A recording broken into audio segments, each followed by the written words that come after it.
नमस्कार मित्रांनो, मी आरती आणि आरतीज कुकिंग या चॅनलवर तुमचे मनापासून स्वागत आहे। आज मी तुमच्यासाठी घेऊन आली आहे व्हेज कचोरी कम मोमोज ही रेसिपी। पण त्याआधी जर तुम्ही माझ्या चॅनलवर नवीन असाल तर प्लीज माझ्या चॅनलला सबस्क्राईब करा, लाईक करा, शेअर करा आणि कमेंट करा। तर चला रेसिपी सुरू करूया।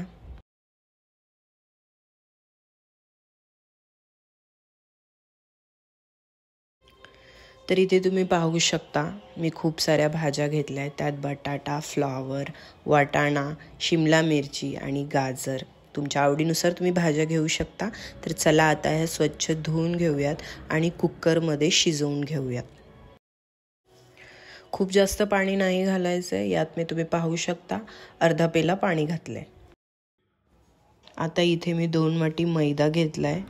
त्यात ओवा घालून घेऊयात, चवीनुसार मीठ घालून घेऊयात आणि 1 पळी तेल घालून घेऊयात आणि हे एकत्रित असं पीठ मळून घेऊयात।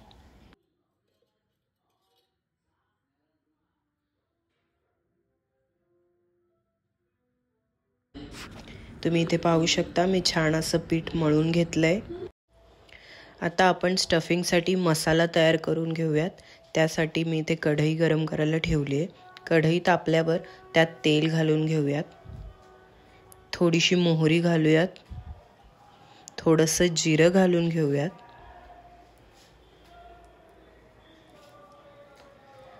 5-6 कढीपत्त्याची पाने घालूयात, एक छोट्या आकाराचा कांदा कापून मी इथे घातलाय।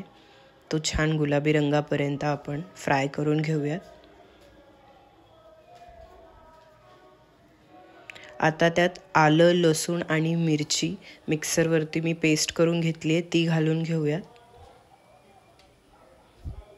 तेही छान फ्राय करून घेऊयात।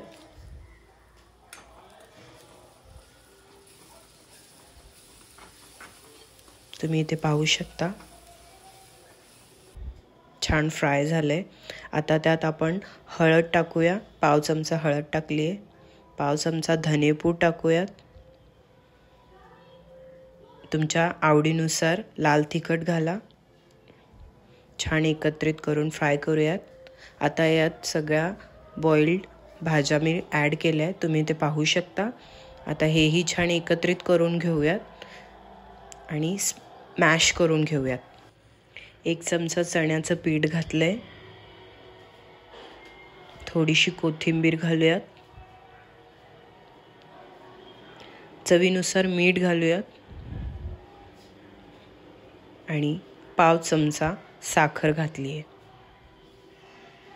तुम्ही ती स्किप करू शकता।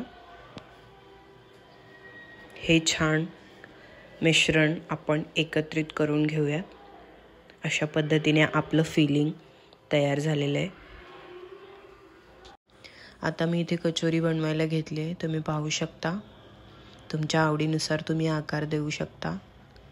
तर मी काही आकार हे कचोरीचे केले आहेत आणि काही मोमोजचे केले आहेत, म्हणून मी या रेसिपीचं नाव कचोरी कम मोमोज असं ठेवलं आहे। तर तुम्ही पाहू शकता इथे छान अशा पद्धतीने आपण ही कचोरी बनवून घेतली आहे। सगळ्या पिठाची आपण असेच कचोरी बनवून घेऊया।